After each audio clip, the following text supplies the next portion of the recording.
Good afternoon.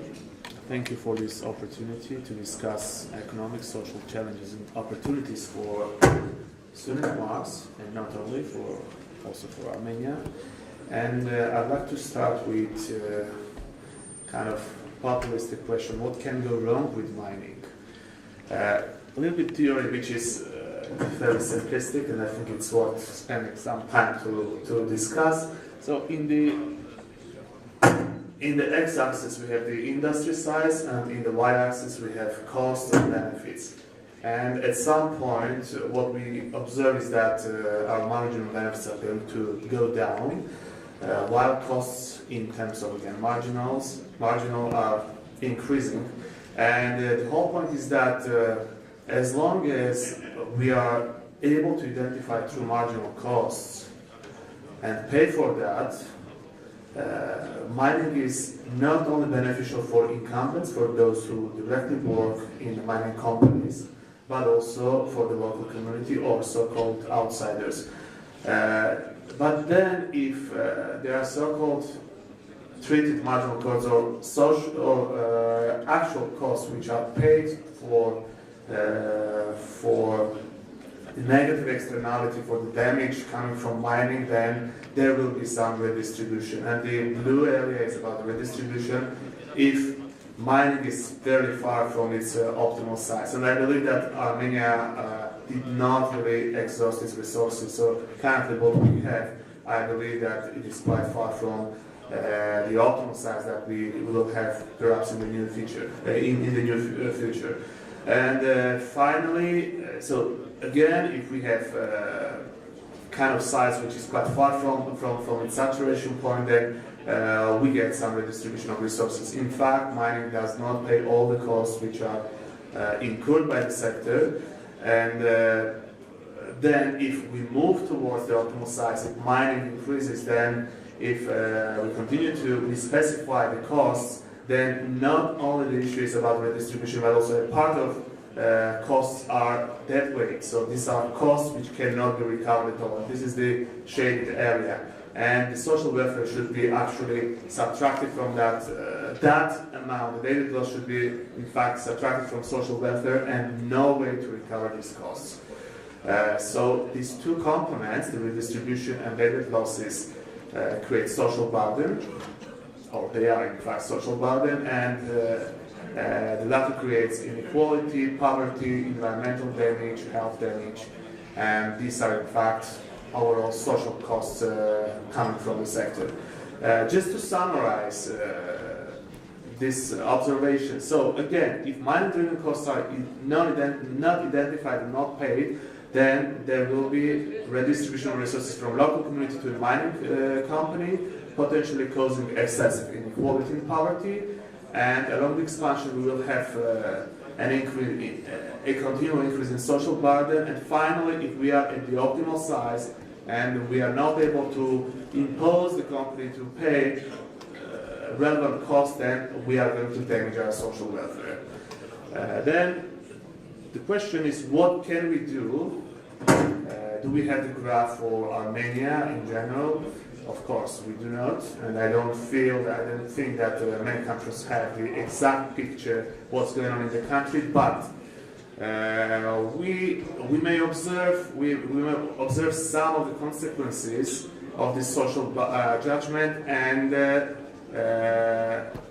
have some insights about the possible causal link association from mining to social indicators. And for this, we use several data sets. We launch macro, micro analysis, and 4 types of analysis are launched. Macro analysis, it bases on regional level data set. We discuss the impact of mining on socioeconomic indicators, which are growth, inequality, and poverty, using mass level data again. These are official data, and this study is kind of extension of the previous one. We have more data. We also involved 2011 data, and we control for 2 more factors, which are shadow economy and intermediate output. So these are technicalities, but after we take all these things into the model, we get different data, we get different model, and it's of course interesting to see what is the impact of mining on these social indicators. And then we move to individual health assessment measures, and this comes from Caucasus Barometer data set. By the way, all the data are publicly available, so everybody can go and launch this kind of analysis. Then we move to sector wage analysis. We look at the wage distributions for mining, and we compare that with other sectors, other wage distributions of other sectors. Finally, mining and migration. It's always interesting to consider, to discuss the two phenomena very important for Armenia. So what kind of dynamic link relates these two components? And of course, we narrow our attention to the Syunik region. So I'm not going to bring many tables, many numerical results in this presentation, but if you are interested, it can be available, and also we have, as a supplementary, there are some numbers, so if there will be questions, we can go through the numbers. So observations concerning the link between mining and growth. In the new model, the impact of mining on growth is even stronger. So before it was like 1% increase of mining share in the industry leads to additional 4.4 percentage points for growth. Now we have even more, about 5%. We continue to observe, but the link now is very weak without Syunik. So when we take out Syunik from our data, from our analysis, then the link from mining to growth is completely irrelevant. Before it was not like that, and it's again it's because of new data, because of better control for data quality. As for inequality, the negative impact of mining is now smaller, but still data says that an increase in mining share in the industry structure leads to excessive inequality. And Syunik takes the leading role for this causal link, like in the case in mining growth relationship. For poverty, as in the early result, there is a negative impact, which means that increase in mining share potentially causes poverty, but here we have lack of significance. So we have kind of statistical results saying that, okay, the link is negative, but then we have to be very careful because that link is not very strong, and we need to have to bring some more evidence, more data, more observations to really establish whether mining-driven growth in particular entails poverty or excessive poverty. Two more observations from the macro model here. What we have inequality measure, which is Gini index, and we do plot this dynamics of Gini indexes for Marxes, and we have the Gini index for employed and for unemployed. So we split the labor force into employed and unemployed, and this data comes from household survey data set from Armstad, and each observation hinges on around 1,000, 1,500 households. So these are kind of high quality data. So what we observe here is that people do not differ much in terms of inequality based on their employment status. So inequality can be the same for the rich set of population and for the poor. So what can then make difference, whether the two sets are different in terms of poverty level. So let's look at the poverty dynamics and let's concentrate on Syunik. So what we observe is that in Syunik Mars, poverty rate among unemployed is much higher, and divergence is there relative to poverty rate among employed. So this is what we speak about. Okay. This is very important observation because then it actually opens the room to explain how Syunik may, how the industry structure in Syunik, which is more about mining, how it may lead excessive poverty in the country. And when we move to wage and migration analysis, then there are more evidence supporting supporting this kind of divergence, again, divergence between the employed and between unemployed in terms of poverty level. Let's move to individual health assessment. Health issues are very sensitive to the regions where extractive industries operate with very high share, and in Syunik it's in particular like that. So what do we have? We have sudden drop in individual health assessments in 2010, which can be well conditioned by the crisis. But then what we see is that in the next 2 years, Syunik catches up with the average rate of health assessment. So these are not really general health measures or access to health. It's just about asking people how healthy are you feeling, and the assessment goes from very unsatisfactory to very satisfactory. And it seems that now in 2013 we have the same health assessment distribution in Syunik as is the average for the entire country. However, we have health deterioration in rural areas, and this can be conditioned by ecological deterioration of ecological conditions and maybe poor access to health utilities. So this is kind of an assumption. We don't have really kind of model that may explain the causal link from mining to health deterioration in rural areas. It's just about descriptive statistics. And then when we move to urban areas, then we have kind of high, so less concentration in health assessment distribution. So there are very many feeling very good and very many feeling very unsatisfactory. And this can be, again, evidence supporting this divergence between employed and unemployed in terms of poverty level. So people who do not work or do not have also money to go to use the health tools, although they are available. And of course, we need mining-specific data to directly assess address health assessment issues. And our AUA team will be very happy to launch this kind of study to really explain the causal link from mining to ecological and health assessment, and not only issues. Okay, then let's look at the sectoral wage analysis. Overall, wages in mining do not lead excessive poverty. This is important to stress. Here, what I plot is that let's look at the health distribution in the wage interval from 0 to 260,000 drams, and in fact, those who earn from 60,000 drams to around 100,000 drams comprise 38% in the Armenian economy, in the overall industry, while the fraction for employees earning the same wage is 5.6% for mining. This is a very low number. And then you see that fractions for workers in mining are getting higher and higher along the increment of wages.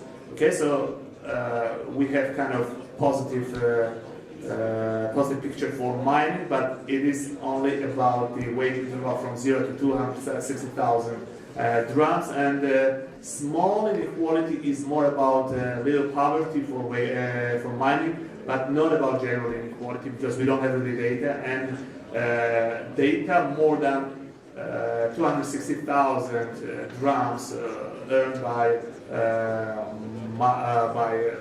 mining companies, I mean employees in mining companies, are not reported. Also, wages increase in mining if we take numbers from 2011 to 2012. So what we see is that there are more people earning wages, let's say, from 200,000 to 260,000. So now a fraction of employees in mining is 21% in this interval, while last year in 2011 it was 16%. And we have also the positive increase from 130,000 to 200, and again we have an increment. So despite the limitation of data, we can really address the question whether wages in mining for a small range and which do not really comprise managers, right? So managers are earning much more. whether there are some excessive, let's say, poverty or excessive inefficiencies coming from wages in the mining sector. The answer is no. Finally, we look at the Gini coefficients for sectoral wages, again for the same range of wages. So in total we have inequality measure equal around 0.30%. In mining it's very low. You see it starts in 2010 19% and it increases to 21%. This is another good news, but again, we only concentrate in this case incumbents of mining sector, those who work in mining, but do not really discuss those who are outsider stakeholders. Some policies addressing wage issues and more. So wage increase in mining is good, but it may negatively affect other sectoral earnings, say in agriculture, industry. So high wages in mining and low wages in another sector will overall create both high inequality and poverty. Consider mining with low inequality but with high average, and consider agriculture in again with very low inequality but with very low average. So the two distributions, when we bring them together, eventually what we get excessive inequality and excessive poverty. And the whole issue is that whether there are direct impacts or direct relationship from mining to other sectors, and there are, because if wages are higher and there are more demand for skilled labor force in mining, then there will be also labor mobility from agriculture, from other sectors to mining. So what should the public policy then do? It should invest in sustaining and improving the existing productivity in traditional sectors, and also create some tools and policies and policy tools which should ensure, which should lead to sharing prosperity from extractive industry for the whole region, for the local community. So there will be three types of policies in general in terms of measurements. The first one will be to design tax policies which properly address the issue. The second one will be to create incentives to increase accountability and transparency for mining companies, and finally to strengthen the intellectual capacity of the local community regarding the issues. These are the three dimensions that policy should address. The last set of analysis, the link between mining and migration, we have emigration intentions and percentage of households with migrants. The latter is nothing else than past migration in the past, plotted for all Marxist, and not surprisingly, Syunik is the lowest among all regions in terms of this number. So, in average, we have the average report to emigrate to. So the question was, are you willing to emigrate permanently? And the question was asked in 2011. And in average, there are 34% people saying yes, I want to emigrate. And in Syunik, the number is 22%. And whether you have in your household a migrant member, average number is about 40%. By the way, Yerevan in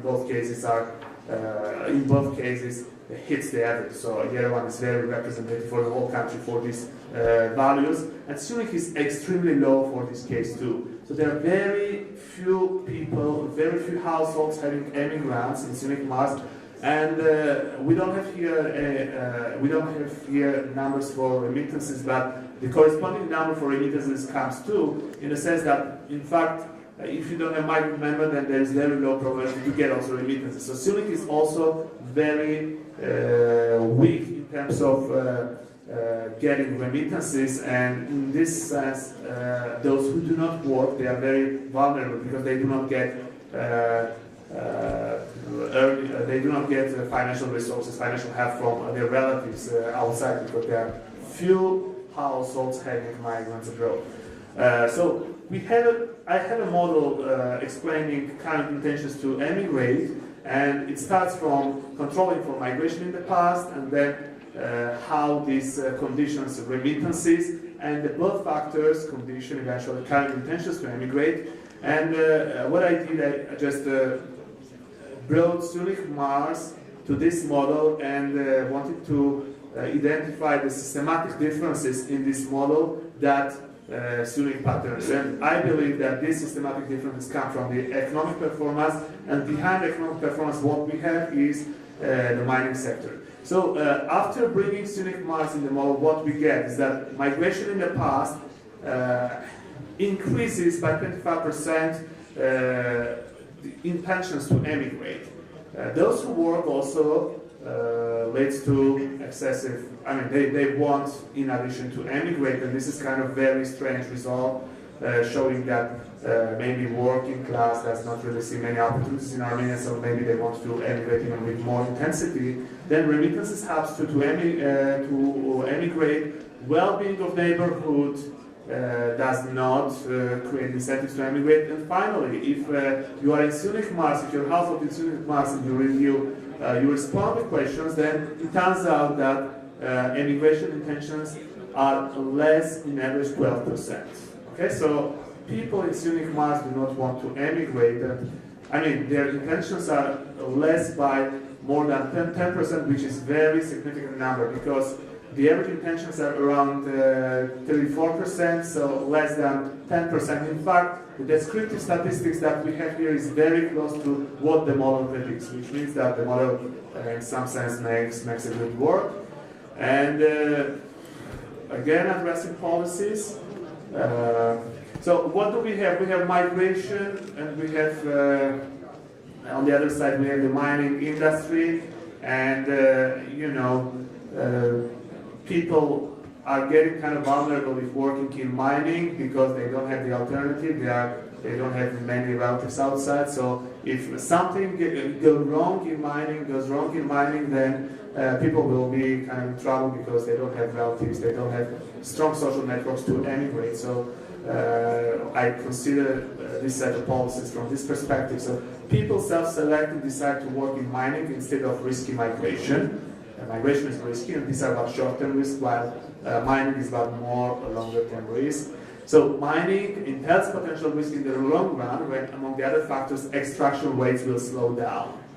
Then well-addressed policies are needed in order to escape from such a trap. Mining may create locally in the long run, because these people will be deprived from the opportunity to emigrate in the long run. So it's kind of potential trap that we have to care about.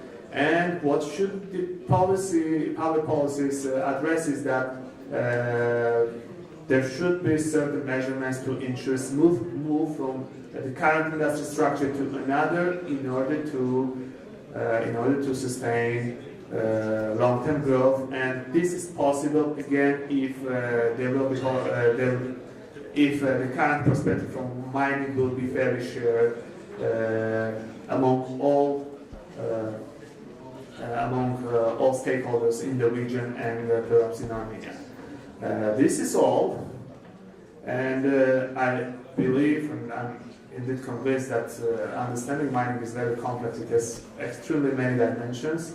As the first graph showed, we need to have mining because everybody will benefit, both the producer and the consumer. The whole point is that one has to make sure that all the costs which are incurred by the sector should be identified and properly directed to the one who issues this cost. So negative externalities should be controlled in economic terms. Thank you.